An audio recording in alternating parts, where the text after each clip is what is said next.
Jadi gitu sebentar ya. Assalamualaikum warahmatullahi wabarakatuh. Bagaimana kabarnya? Semoga baik-baik saja ya. Ada berita yang menarik dari portal berita bernama suara.com. Begitu sebentar ya. Ini mana? Cium aroma rekayasa kasus pembunuhan di Pauman ini Indramayu.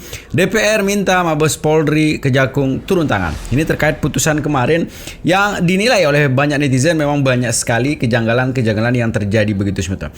Jadi di dalam berita itu menyebut bahwa dengan judul skandal hukum Indramayu kaki terdakwa memaaf semeton ya ditukan polisi JPU takut hadirkan saksi kunci. Tapi yang menarik dalam kasus ini juga semeton ya analisa demi analisa dilakukan oleh para netizen terkait dengan sekarang perbedaan kuasa hukum dari pengacara Tony dan pengacara Ruslandi yang dimana memang dua orang ini menjadi kuasa hukum dari Ririn dan Prio begitu semeton. Ada memang banyak hal-hal yang dinilai oleh para netizen ini kok berbeda penanganan begitu ya. Tapi yang jelas bahwa apapun yang terjadi dalam kasus ini hakim sudah memutuskan vonis yang terjadi antara Ririn dan Prio. Tapi menarik semeton kita melihat bagaimana sih analisa dari para netizen terkait dengan putusan sekaligus juga perbedaan penanganan antara pengacara Tony dan pengacara Ruslandi. Jadi menarik semeton. Ini ada videonya.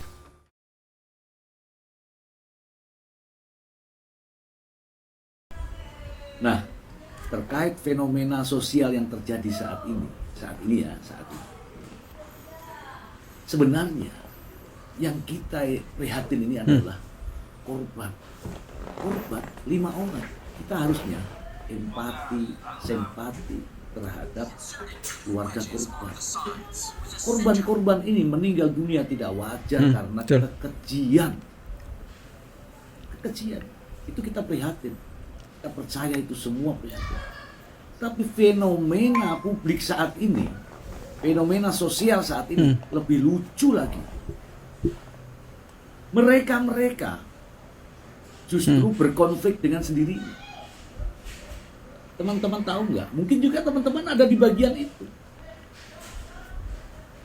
Ada pendukung Prio, ada pendukung Ririn. Seolah-olah ini Prio dan Ririn berhadapan-hadapan. Versi Prio seperti ini, versi Ririn seperti ini. Kita dihadap-hadapkan pada persoalan yang ini. Ada pendukung Ririn, ada pendukung Prio. Padahal kedua-duanya ini terdakwa. Ini kan lucu. Inilah fenomena sosial yang sedang terjadi. Ini benar-benar terjadi. Yang anehnya lagi, ini kan penasihat hukum itu kan fungsinya bagaimana membela terdakwa. Bagaimana membela terdakwa yang sedang berhadapan dengan hukum. Ini juga menjadi fenomena. Ada pendukung penasihat hukum ini, mohon maaf saya tidak sebutkan, ada pendukung penasihat hukum ini. Jadi kita ini di kubu-kubu yang itu. Padahal seharusnya penasihat hukum terdakwa ini harusnya berlawanan dengan jaksa karena dakwaannya tadi. Bukan justru ini Ririn sama Prio, bukan. Bukan ini pengacara ini dengan pengacara ini, bukan. Kalau ini yang terjadi, Anda semua justru termakan isu ini. Isu yang sebenarnya adalah dakwaan jaksa penuntut umum yang mewakili negara melindungi korban atas nama korban berhadapan dengan terdakwa. Ini yang seharusnya. Tapi kan aneh kan, ketika dihadapkan dengan fenomena sosial saat ini, seolah-olah ada dua kubu, antara kubu Ririn dan kubu Prio, antara pengacara ini dan pengacara ini. Itulah faktanya. Oke. Terdakwa Prio Bagus Setiawan atau saat ini hari ini 4 Juli 2026 berstatus sebagai terpidana ya, penjara seumur hidup karena kemarin sudah divonis oleh Majelis Hakim yang menangani perkara tersebut di Pengadilan Negeri Indramayu. Nanti kita melihat vonis ya, terdakwa satunya Ririn Rifanto. Kalau tidak ada saran dari Majelis Hakim untuk mencari pelaku lainnya ya, apabila Majelis Hakim meyakini ada pelaku lainnya, Kok terdakwa lagi sih? Prio Bagus Setiawan ini harus siap-siap menghadapi laporan pencemaran nama baik dari pengacaranya sendiri, dari penasehatnya sendiri tuh, yang juga penasehat hukum dari keluarga Ahmad Yani atas pencemaran nama baik Ahmad Yani yang disebut-sebut sebagai pelaku lainnya dalam kasus pembunuhan satu keluarga ini. Jadi meskipun banding ya, proses hukum tetap berjalan ya, dan harus ya bisa saja tetap menguatkan ya nanti di pengadilan tingginya setelah dilakukan banding, dan beban itu dipikul lagi bahwa akan ada proses hukum pencemaran nama baik. Kalau sudah penjara seumur hidup kemudian terbukti mencemarkan nama baik, apalagi pencemaran nama baiknya itu tidak benar-benar mencemarkan, artinya versi Ahmad Yani itu versi yang paling benar gitu misalkan, itu akan menjadi beban yang dibawa sampai mati ya, bahwa dia sudah mengatakan jujur tapi dihukum gitu loh. Ini konteks dari pencemaran nama baik ya, jangan salah sangka. Nah, jadi ada teman juga tuh, teman netizen maksudnya, apakah akan mengganti penasihat hukumnya pada saat banding? Nggak tahu, itu keputusan dari keluarga dari Prio Bagus Setiawan dan Prio Bagus Setiawannya itu sendiri. Perkembangan terakhir ini dalam arti begini, Prio yang semula menyebutkan 4 nama itu kemudian dia berubah. Ririn masih bertahan bahwa dia tidak tahu dan masih makanya akan diuji. Jadi jangan tanya bagaimana saya melibatkan 4 nama itu, tetapi yang sudah terungkap di persidangan, nanti hakim yang akan memutus. Ada 2 yang akan diputus oleh hakim. Bang Tony mendalilkan kok ada 4 orang itu. Prio dan Ririn bersalah atau tidak. Yang kedua, apakah yang kedua ini saya jelasin. Yang kedua, apakah 4 nama yang disebutkan oleh Prio itu? Didengarkan dulu penjelasannya, Pak. Tolong didengarkan dulu penjelasannya pengacara Tony baru. Basar, sorry Basar. Oke. Ya. Silakan. Apakah? Ya, jadi ada 2 nanti ya yang diputus oleh hakim ini. 1, apakah terdakwa Prio dan Ririn ini terbukti melakukan tindak pidana pembunuhan atau tidak? Ya, nanti hakim akan memutus. Yang kedua, apakah nama-nama yang sudah disebutkan oleh Prio pada saat sidang pertama dan keterangan Ririn, ya, nanti besok Rabu ini ya, Ririn kalau masih mengatakan seperti itu berarti keterangan Ririn juga ya. Nah, apakah nanti hakim meyakini? Apakah hakim nanti akan memutus? Di dalam putusannya itu akan dipertimbangkan mengenai 4 nama. Seandainya diputus 4 nama itu diyakini oleh hakim ada, maka nanti tugas polisi lah yang akan menindaklanjuti, ya, menyelidiki lagi atau menerbitkan surat perintah penyelidikan lanjutan atau penyidikan lanjutan untuk menggali atau menyelidiki keberadaan 4 pelaku itu. Jadi semua ini akan diuji oleh hakim, Pak. Ini adalah komentar saya, pendapat saya terkait dengan vonis yang dijatuhkan oleh Majelis Hakim di Indramayu terhadap hukuman mati Ririn Rifanto. Nah, ya kita menghargai, kita menghormati vonis tersebut. Tapi ya jujur saja masih banyak keanehan, kejanggalan, dan hakim haruslah mempertanggungjawabkan putusan ini.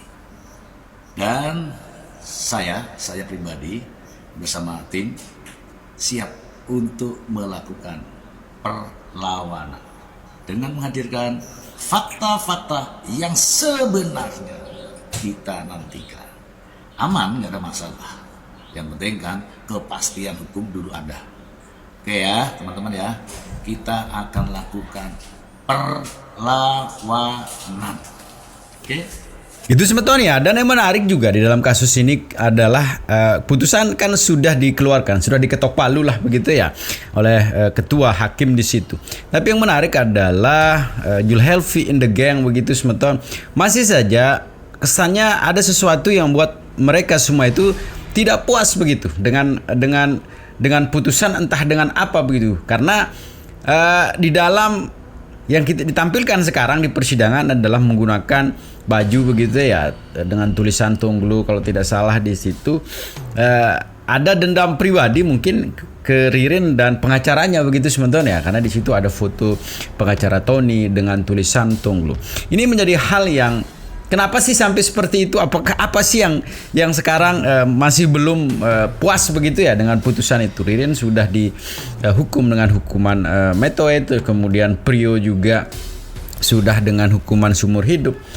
Dan sebenarnya kalau secara objektif kita melihat dan berpikir begitu sebetulnya, kan statusnya sebenarnya Prio dan Ririn itu sama, yaitu sama-sama telah membubun satu keluarga itu begitu. Seharusnya perlakuan keluarga juga terhadap mereka itu tidak akan beda begitu. Harus sama juga. Sebenci kita di Ririn juga harus sama juga kebencian dengan Prio. Tapi apakah karena Prio jujur dengan apa yang dilakukan begitu ya, sehingga mungkin ada tensi diturunkan ketika melihat dari Prio. Ini masih menjadi misteri dari sekian banyak misteri yang terjadi di kasus ini sebetulnya. Dan analisa dari konten kreator ini juga keren begitu sebetulnya, dan ada video yang menarik ketika pengacara Ruslandi menjenguk ke Prio sebetulnya di penjara. Ini ada videonya. Sehat Prio. Sehat. Semangat selalu ya, berdoa ya. Sehat Prio. Sehat. Semangat selalu ya, berdoa ya. Keluarga korban kompak menggunakan kaos bergambarkan pengacara Tony RM, ya. Betul. Kuasa hukum dari Ririn Rifanto yang dihukum pidana mati pada 8 Juli. Dan bukan hanya wajah ya, ataupun sosok Tony RM, tapi di bawahnya tulisannya Tonglo. Seperti sebelumnya kita tahu ada kaos juga ya, gambar di situ dan tulisannya pasukan Kedok Menyon. Lebih percaya katanya ketimbang faktanya. Kepolisian yang menggunakan kaos tersebut, 2 orang yang saya tahu. Dan sekarang seperti itu. Seperti itu. Jadi kita mau menilainya seperti apa, silakan teman-teman ya. Menganalisa ya, menginterpretasikan. Sebenarnya kaos itu ingin berbicara apa kepada Tony RM atau Ririn Rifanto. Tony RM yang membela Ririn Rifanto bahwa ada pelaku lainnya, sehingga persidangan berjalan begitu berlarut-larut dari Februari hingga Juli 2026. Dan alhamdulillahnya 2 terdakwa itu sudah divonis ya, masing-masing mendapatkan beban ya, konsekuensi yang ia harus tanggung dari penilaian hakim di persidangan, bahwa ada fakta-fakta yang dinilai hakim mereka berdua terbukti secara sah dan meyakinkan melakukan pembunuhan berencana itu. Jadi silakan teman-teman maknai ya kaos tersebut ya, Kedok Menyon dan Tonglo. Ririn dikasih putusan oleh hakim hukuman metong. Artinya selama ini Aman Yani itu dikambing hitamkan, mengkambing hitamkan orang yang memang fiktif, dalam tanda kutip telah dihilangkan juga sebelumnya Aman Yani ini. Maka pertanyaan selanjutnya adalah kenapa Aman Yani dihilangkan? Sepertinya memang pengacara Tony ingin menggunakan strategi yang sama terhadap Peggy Setiawan, yaitu dengan melimpahkan kesalahan kepada DPO fiktif. Namun disinilah kesalahannya pengacara Tony. Kalau dulu di Peggy Setiawan, DPO fiktif itu justru yang bikin adalah pihak kepolisian ataupun pihak aparat. Nah, di kasus yang sekarang DPO fiktif justru yang bikin itu pelaku utamanya Ririn. Jadi kalau begitu pengacara Tony, ayo jadi detektifan lagi, cari di mana Aman Yani itu berada, kerangkanya ada di mana. Buah laptop dan 1 unit handphone milik korban Syaroni, termasuk cincin dan kalung emas yang ada pada anak korban Bella, dan KTP atas nama Budi Awal itu yang ketika nginep kan pakai atas nama KTP, artinya dibawa menurut majelis hakim oleh Ririn dan Prio. Lanjut lagi di tanggal 29 Agustus 2025, ternyata saksi Sela sempat menelpon menanyakan keberadaan Ririn Irvanto. Yang dijawab oleh Ririn Irvanto, saya masih berada di rumah korban Budi Awaldin. Oke, terus lanjut lagi. Di hari yang sama pukul 02.59, Ririn Irvanto mengambil pickup. Mobil pickup itu diambil sama Prio, kemudian mengendarai mobil itu bersama-sama dengan Prio untuk jalan-jalan aja tuh, Iya, betul. mempersiapkan langkah selanjutnya dia berjalan-jalan aja. Nah, tepatnya pada pukul 03.36 di hari yang sama, Ririn sempat mengunduh dan menginstal aplikasi Jago digital banking dari Play Store. Dan di 03.56 di hari yang sama, saya lihat handphone lagi nih. Ririn melalui video call, lalu menunjukkan saksi Ririn, menunjukkan terdakwa Ririn, bahwa dia bilang masih berada di almarhum Budi. Dan ditanya sama saksi Sela, kapan pulangnya yang? Benar. Dan dijawab oleh Ririn, iya nanti. Pada pukul 04.14, di hari yang sama terdakwa Prio dan Ririn mengendari mobil pickup. Nah, kembali lagi tuh, balik lagi ke rumah Pak Saroni. Dan di 04.19 Prio pergi untuk mengambil cangkul. Datang lagi di pukul 04.32. Cangkulnya itu. Jadi 04.19 di 04.32 balik lagi ngambil cangkul. Di pukul 07.13 di hari yang sama, Sela nelpon lagi ke Prio, ke Ririn, mengatakan masih lama nggak? Kata Ririn, masih di Budi, di rumah Budi. Nah, si istrinya bilang jangan bohong. Pukul 12.00 jam siang di tanggal 29 ya tadi, Ririn Irvanto dan Prio menjual cincin dan gelang emas milik korban. Iya. Milik korban ke pasar Bambo, Indramayu, dengan membawa motornya si almarhum Budi, Suzuki X warna putih milik Budi Awaldin. Di pukul 13.01, Ririn datang ke toko milik korban Awaldin menggunakan motor Budi Awaldin dan kemudian berhenti di toko korban Budi Awaldin. Ririn Irvanto berjalan menuju samping toko milik korban. Sekiranya itu di pukul 13.03. Ririn Irvanto pulang lagi ke rumah Sela dan meminta ongkos untuk perjalanan ke Banten dengan alasan meminta tanda tangan kakek Ririn terkait dengan penjualan sawah, dan saksi Sela memberikan uang 500.000. Kemudian si Ririn ini malah pergi dan kembali lagi ke rumah Budi Awaldin. Ada jam 14.00, Ririn Irvanto dengan menggunakan sepeda motor balik lagi ke toko lagi tuh, ngelihat situasi dan jadi diperkirakan harus hati di situasi itu. Nah, 14.02 dia pergi lagi, jadi cuma 2 menit dia melihat si ikon aja, soalnya mayat itu kan masih di dalam toko kan. Iya. Menurut hakim ini ya. Nah, pukul 17.47 Sela menghubungi Ririn menanyakan sudah ke Banten belum. Jawab saudara Ririn, belum, mobilnya mogok, saya mau rental mobil lain. Terus Ririn bilang ke toko, Ririn kembali lagi tuh, balik lagi ke toko Budi dengan sepeda motor di 18.48. Jadi rutinitas dia bulak-balik terus tuh di toko. Nah, di pukul 21.00 di hari yang sama, Ririn Irvanto membuat status WA-nya Budi, handphonenya Budi dia buat sedang pergi ke Kuningan. Di 21.21 WIB 21.21 Ririn Irvanto membalas teman HP Budi, Robert, sedang ada di Kuningan, dan saksi Ibu Teti kabur dulu di Indramayu, banyak yang lagi utang.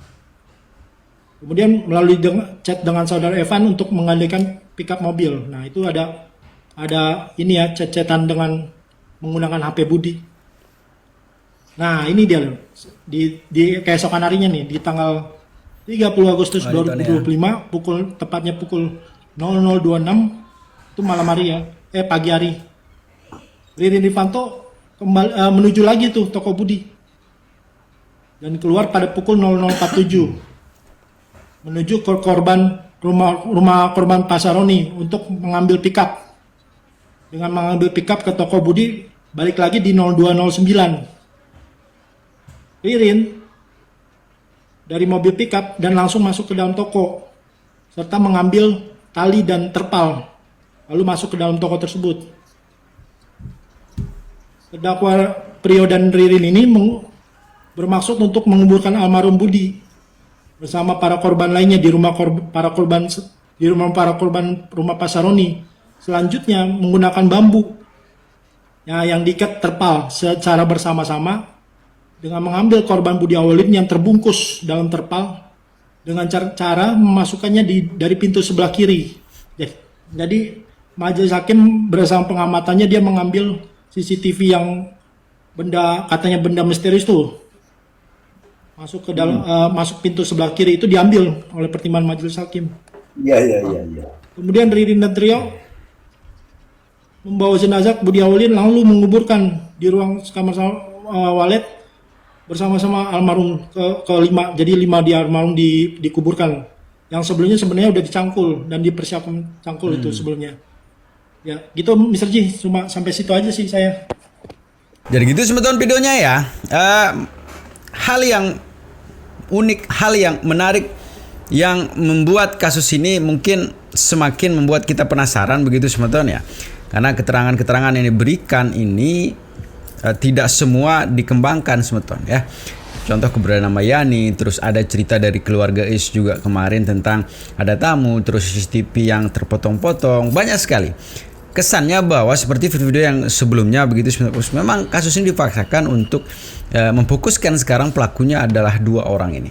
Walaupun memang sekali lagi juga saya tekankan bahwa keyakinan saya juga begitu, tapi keyakinan saya yang lain adalah saya tidak sepenuhnya percaya kalau dalam kasus ini hanya 2 orang ini saja sebagai pelakunya. Seharusnya kalau memang kita benci terhadap pembunuh ini sebetulnya kita juga sebagai keluarga harus menelusuri kembali. Jangan-jangan ada pelaku lain di dalam kasus ini yang dengan melihat video-video putusan sekarang sedang berpesta pora melihat putusan yang hanya dilimpahkan kepada 2 orang ini sebetulnya. Tetap jaga persatuan dan solidaritas sebetulnya. Assalamualaikum warahmatullahi wabarakatuh.